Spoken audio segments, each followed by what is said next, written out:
Bom dia! Bom, estamos aqui dando seguimento ao nosso projeto, né, do mês de agosto, um mês em comemoração ao Dia do Nutricionista, que ocorre no final deste mês, no dia 31. E hoje a nossa convidada mais que especial é a Maiara. Bom dia, Maiara. Bom dia, Cris. Bom, a Maiara, então, é nutricionista clínica, já atende aqui em Santiago há bastante tempo, né, Maiara? E atende aqui e atende com uma clínica em São Francisco de Assis. E a tua sede, vamos dizer assim, é Jaguari, né, Maiara? Conta um pouquinho pra nós como é que é teu trabalho clínico, né? A gente sabe que desde o início, desde quando tu te formou e te inseriu no mercado de trabalho, tu te inseriu já na área clínica. Como que é esse trabalho, como é que tu desenvolve esse trabalho? Então, bom dia novamente, Cris. Agradeço o convite, né, com muita satisfação, que a gente vem conversar um pouquinho sobre o trabalho, sobre a nossa atuação em relação ao mês do nutricionista, né, no dia 31 de agosto. Então, faz 5 anos já que eu sou formada e desde então trabalho na parte clínica, né, em parte clínica consultório. Comecei a minha carreira profissional em Jaguari, né, atendendo. E hoje eu sou sócia proprietária da clínica Bem Viver, lá em Jaguari, há 2 anos, e eu atuo, né, no consultório lá.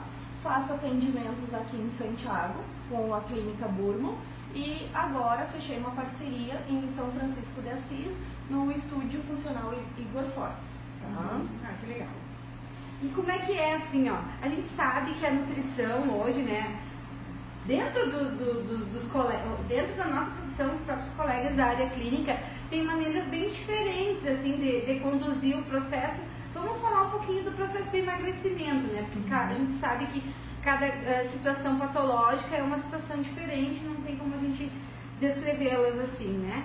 Mas então, falando do processo de emagrecimento, tu tem uma linha mais tradicional, mais radical, mais esportiva? Como é que tu te insere aí? Como é que tu te descreve nesse processo? Tá, então a atuação no consultório, como tu mencionou, cada paciente é uma individualidade. Então, o meu foco desde do início da minha atuação sempre foi a reeducação alimentar, né? Então, é ensinar o paciente a se alimentar, ensinar a mudanças de hábitos alimentares, juntamente entendendo muito a questão do comportamento alimentar do paciente, sem muito terrorismo, sem muito radicalismo, sempre colocando hábitos saudáveis, ensinando a melhor forma de se alimentar. E a gente sabe, né, que hoje não, já há alguns anos, assim, a nutrição, uma parte da nutrição enveredou para esse lado, né, do terrorismo, de tirar alguns alimentos ou grupos alimentares, né, do processo de emagrecimento daquela pessoa, né, dando um exemplo mais claro e bem atual, a dieta low carb, por exemplo, né, ou que para mim essa low carb me parece muito a dieta das proteínas de alguns anos atrás, né. Esse processo, então, de ter esses profissionais que trabalham com uma reeducação, que inserem todos os alimentos, é muito importante, né, aqui para a região, porque eu também acredito nessa linhagem, né, porque nós somos seres capazes de ingerir todo tipo de alimento, né, então o que tu acha sobre esses processos, né, de cortes e de restrições de grupos alimentares inteiros, eu estou dizendo, né? É que, na verdade, quando tu trabalha com dietas restritivas ou com alguma eliminação de grupos alimentares, seja carboidrato, seja gordura, ou seja proteína, ou aumento de um, ou redução do outro, o paciente ele não consegue dar muito seguimento por muito tempo, né? Então, quando tu lida muito com a restrição, ele pode até fazer um mês, mas no segundo mês, no terceiro mês, ele não vai conseguir levar adiante, já se torna muito difícil. E aí pode ter aquela questão da redução de um grupo alimentar e mais adiante vinha a compulsão alimentar. Então, redução do carboidrato por algum tempo, mais pra frente com certeza vai vir o excesso, né? Pode ocasionar uma mudança de hábito. Uma mudança de hábito, exigindo até aquela questão do aumento da compulsão alimentar. Então, desde o princípio, é muito importante tu reeducar o paciente, tu colocar todos os grupos alimentares, seja com uma redução de carboidrato, uma redução de proteína, porque cada paciente é uma individualidade. Claro. Não, é claro que a gente não está dizendo aqui que não é possível reduzir um grupo alimentar, mas por exemplo, mas a restrição é uma coisa, isso, né? É diferente. Isso bem claro que a gente, essa era a clareza que eu queria trazer para a nossa conversa. É diferente, reduzir e restringir, né? No momento que tu restringe, tu elimina, e aí que pode vir alguns problemas futuramente. E aí, e quais são os problemas, assim, a nível metabólico, né? A gente sabe que, por exemplo, assim, no caso da restrição dos carboidratos, né? A gente sabe de alguns, assim, tu poderia citar mais alguns para nós, por exemplo, a gente sabe que a glicose é a nossa maior fonte de energia, né? Então, com a restrição, na verdade, a eliminação do grupo dos carboidratos, a gente pode ter problemas com relação à energia, né? Porque, na verdade, o carboidrato é a nossa principal fonte energética, né? Para a questão cerebral, para todas as funções. Então, tu restringir, eliminar, nesses processos metabólicos e fisiológicos pode acabar comprometendo. Então, é aquilo que a gente já vem retomando, né? Vem conversando. A reeducação, não a restrição. E no momento que tu trabalha muito com a dieta do paciente, por exemplo, dieta, eu estou em dieta, não. Eu estou em reeducação alimentar. Eu estou mudando meus hábitos alimentares. E aí a dieta, ela não pendura por muito tempo. E a gente sabe também, né, que um dos motivos que essa restrição ou exclusão, né, dos carboidratos a longo prazo pode trazer a questão da irritabilidade, também, né? Mau humor, estresse. Essa questão que o paciente... E às vezes tu ouve esse relato, né? Ai, o paciente diz, ai, todo dia tô mal-humorado. Isso. Porque o que a gente quer? Nosso papel do nutricionista é ensinar a comer. A gente não quer um paciente que chegue no consultório e aí no retorno, Mara, tô estressada, tô mal-humorada. Tu quer que o tratamento seja um tratamento leve, né? Tu quer que seja algo bom para o paciente, chegar lá, conversar contigo, ter uma evolução em relação à alimentação, não que seja algo estressante. Então, por isso, tu saber ter um manejo é muito importante, tu saber explicar para ele, reeducar e ensinar, que o nosso papel é esse, né? É ensinar, não é restringir, claro. E a gente sabe também que o que acontece com esse paciente. A longo prazo, né, fica muito difícil a manutenção desse tipo de alimentação. Porque vamos dar um exemplo. Uma jovem moça, assim, senhora, que seja casada, que de repente tenha um filho e que seja responsável pela fabricação dos alimentos em casa. E aí ela tem que fazer uma dieta restritiva dessa, ela vai ter que cozinhar só pra ela, né? E aí se torna mais difícil e a desistência é muito maior. E aí o que eu tento trabalhar muito? Sempre com refeições práticas, né? Com alimentos práticos, até porque hoje em dia, né, é muita correria, é casa, é trabalho, então tu tem que fornecer uma praticidade para o paciente, porque senão acaba desistindo. Sim. Não, e a gente sabe também que um dos motivos gerais de ganho de peso, falando em obesidade a nível mundial, não só brasileiro, né? A inserção da mulher no mercado de trabalho piorou muito a qualidade alimentar das famílias, né? E isso é um dos fatores que contribuiu para o ganho de peso da população de forma geral, né? Então, trazer essas opções de refeições simples, práticas, ajuda muito, né? Faz com que esse processo acabe sendo mais natural, mais tranquilo, mais possível de ser realizado. E essa questão também, Cris, da reeducação alimentar aliada ao comportamento alimentar, que hoje a gente trabalha muito de enxergar o paciente como ser humano, de ver o que está acontecendo, porque daí um pouco chega um paciente obeso, é todo um contexto por trás. Então tu tem que conversar com ele o porquê daquele excesso de peso, o que vem acontecendo. Então o comportamento alimentar, essa linha de trabalho, ela busca muito isso. A compreensão do ser humano como um todo, né? Já com uma das meninas que eu conversei aqui, nós falamos um pouquinho sobre isso, né? Sobre assim, ó, não dá mais. E para olhar o alimento como algo que é, isso daqui é a água, ela hidrata, não, ela é mais que um copo d'água. Num momento de choro, de dor, talvez um copo d'água é um conforto, é uma situação de alívio, de conforto, muito mais do que o nutriente que aquele objeto, aquele alimento está trazendo, né? Então, assim, deixar de tratar um pouco o alimento especificamente como algo que tem algo a nos dar enquanto nutriente, né? Mas o conforto, a questão, né? Sim. E hoje tu vê muito na questão do consultório, acredito que tu presencia muito isso, que os pacientes eles buscam alimentação como uma válvula de escape, né? Ansiedade, depressão, estresse, problemas familiares. Então ele vem buscando muito o alimento dessa forma. Então busca como uma válvula. Então é muito importante como tu vai colocar para o paciente. Se tu começar com dieta, se tu começar com restrição, o paciente ele vai desistir bem fácil.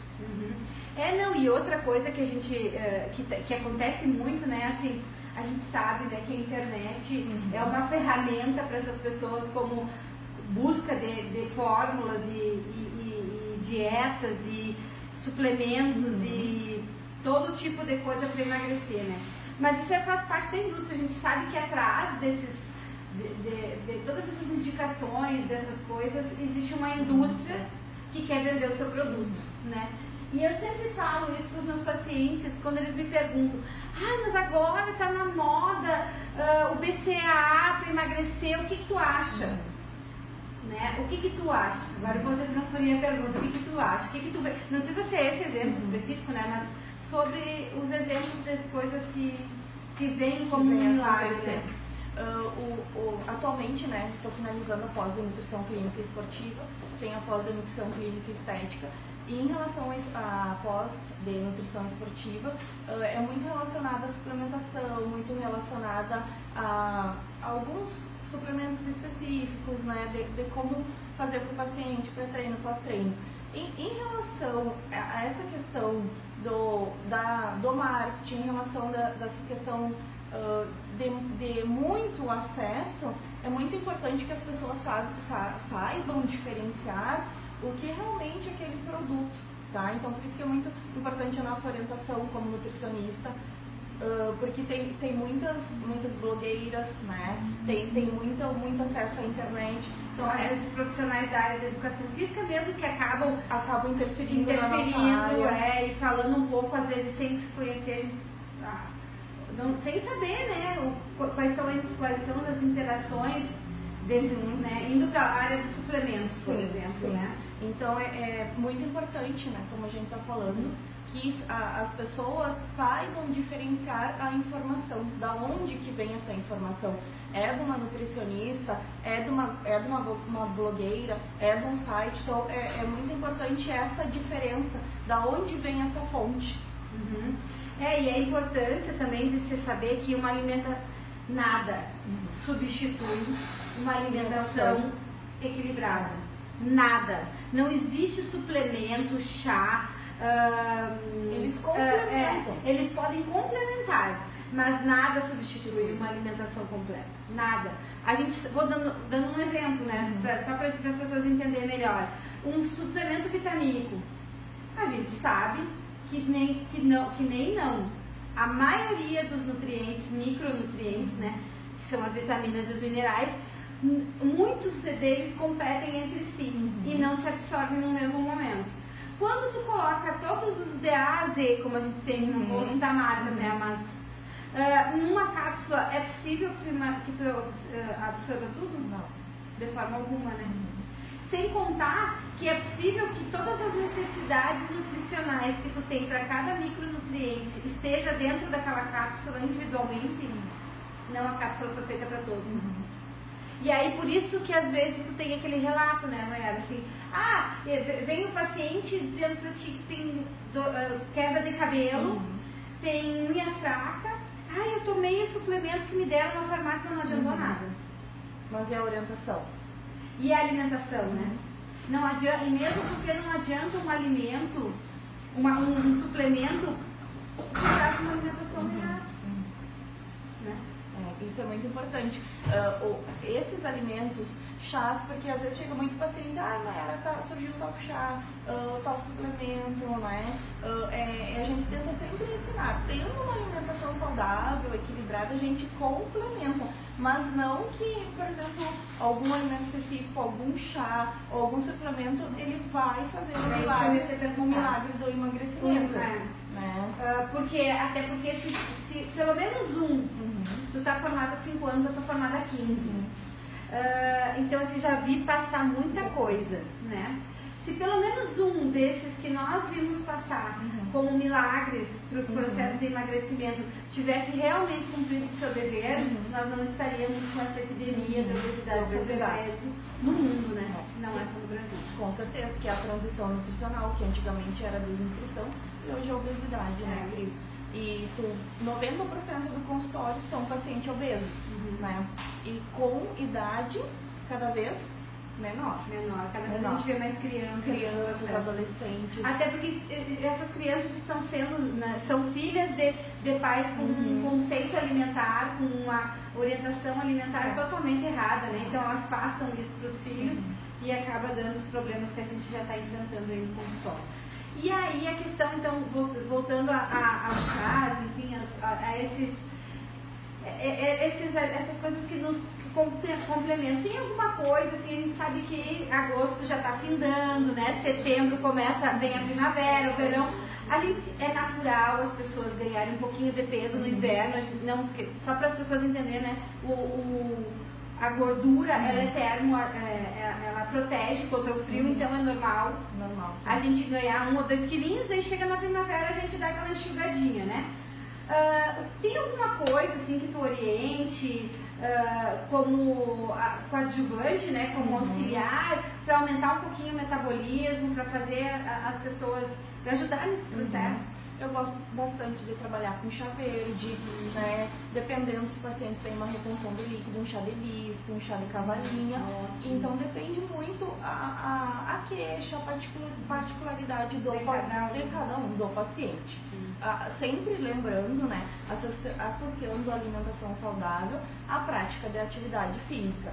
Não tem como emagrecer sem a prática de atividade física. Na verdade, como que a gente trabalha isso? Por exemplo, um paciente que faz a reeducação alimentar e não faz exercício físico, ele perde massa muscular e perde gordura. No momento que o paciente faz a reeducação alimentar e realiza a prática de exercício físico, ele perde gordura, mas não perde a massa muscular.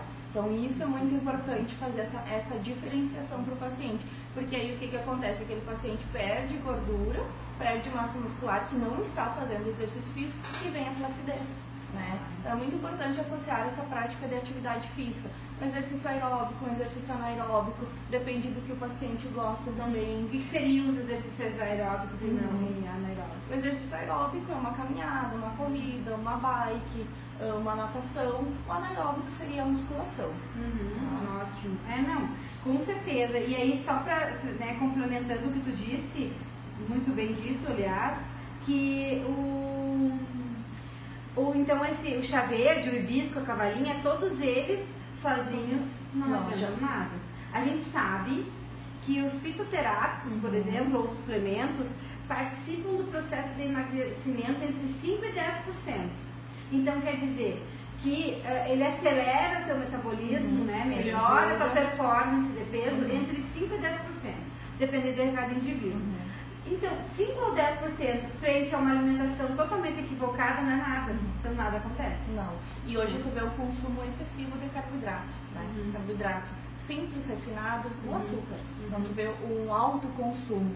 Então, a gente ensinar o paciente a melhorar essa alimentação. É que houve tanto problema com a gordura, foi disseminada tanto uma cultura de anti-gordura, que eu acho que as pessoas se enveredaram do lado do carboidrato, né? E aí, depois, agora vem um aumento da proteína. O excesso de consumo da proteína. E só, né, trazendo acrescentando um pouquinho, mas quando a Mayara fala em aumento do consumo de carboidratos, é a questão do exagero mesmo. Se o indivíduo senta no seu café da manhã e come um cacetinho, é uma coisa. comer 3 é outra, né, Mayara? São situações bem diferentes. Esse, aí tá a descrição do excesso, né? Do excesso. Quando tu passa do controle. Um ou 2 cacetinhos, ou tô dando exemplo de cacetinho, ou pão integral, ou biscoito, uma refeição do teu dia é uma coisa. Todo o teu dia ser baseado no excesso, nas bolachinhas, no pão, no arroz, no doce, é outra situação bem diferente. Mas então era para nós finalizar. Eu queria que tu dissesse para nós os endereços do teu consultório, telefone para contato, né? Para as pessoas que gostaram da nossa conversa, né, poderem te encontrar. Tá. Então, como tu falaste, a minha sede é em Jaguari, então eu trabalho em Jaguari de terça a sexta-feira, então durante a manhã e a tarde, o dia inteiro trabalhando lá, e de segunda-feira eu revezo entre Santiago e São Francisco de Assis, tá? E eu vou passar o telefone de Jaguari, tá? Que é a Clínica Bem Viver, Centro de Saúde e Bem-Estar. Nosso telefone de lá é 3255-1724. Tá? Quem quiser, né? Nas redes sociais também tem, né? Tem página, tem Facebook, tem Instagram. E está o nome da clínica ou o teu nome? Tem o meu nome e tem o nome da clínica também. Tá, ótimo. Então, mais uma vez, eu queria agradecer a Mayara pela presença, né? Por ter saído ter vindo aqui, ter saído de casa, enfim, deixado um pouquinho de lado os compromissos que ela tinha para estar esse momento aqui com a gente. Queria agradecer em meu nome e em nome de toda a equipe Nutribem, que essa parceria só tenha dado o primeiro passo agora, né, em comemoração ao mês da nutricionista, mas que a gente vá para frente, com certeza, sempre trazendo informação de qualidade, trazendo dicas legais para as pessoas de Santiago e região. Tá? Obrigada. Um beijinho. E eu queria agradecer também, Cris, pelo convite e por esse projeto inovador, né, que tu está trazendo, de nos convidar, que isso é muito importante, nós como nutricionista, né, nos posicionar, nos colocar, porque hoje tu tem muita informação extras, né, então esse projeto, essa conversa, ela é muito válida e isso é muito importante. Nós como profissionais, é uma valorização assim muito boa. Muito obrigada. Obrigada. Tchauzinho, pessoal. Tchau.